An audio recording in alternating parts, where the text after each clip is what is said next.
Hi friends, ఈరోజు నేను డీమార్ట్కి వెళ్ళానండి.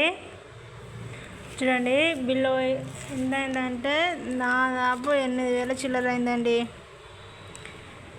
చూడండి, ఇక్కడ ఉంది. చూడండి, 8,822 రూపాయలు 39 పైసలు అండి. చూడండి, సామాన్ మాత్రం ఏమీ లేదండి, బిల్లు మాత్రం విపరీతంగా ఉంది.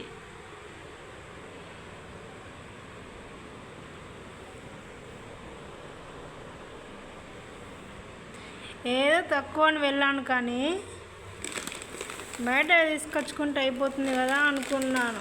కానీ డీమార్ట్కి వెళ్తే 8,000కి ఇంత తక్కువ వస్తుందని అస్సలు అనుకోలేదండి.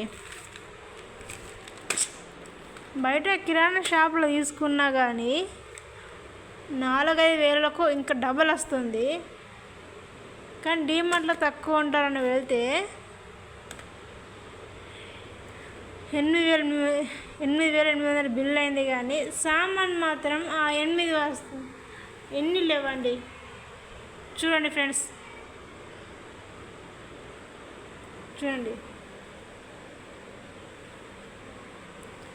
ఎక్కువ రేటు ఉన్న వస్తువులు తీసుకున్నానా అంటే అది లేదు.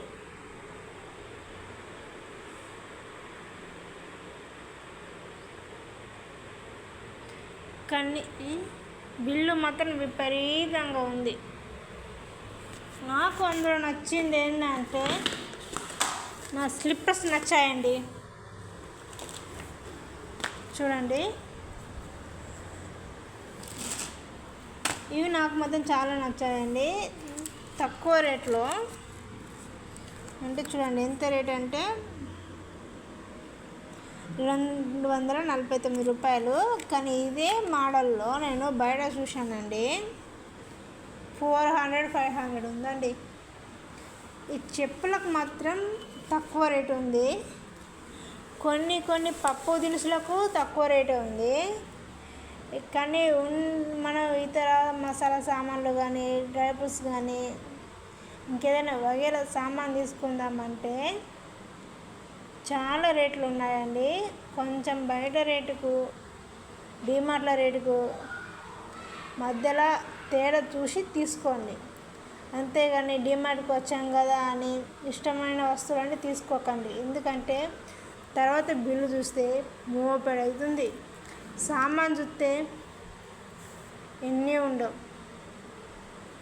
అందుకే ఫ్రెండ్స్ చెప్తున్నాను, నాకు ఇలా అనుభవం అయింది కనుక మీరు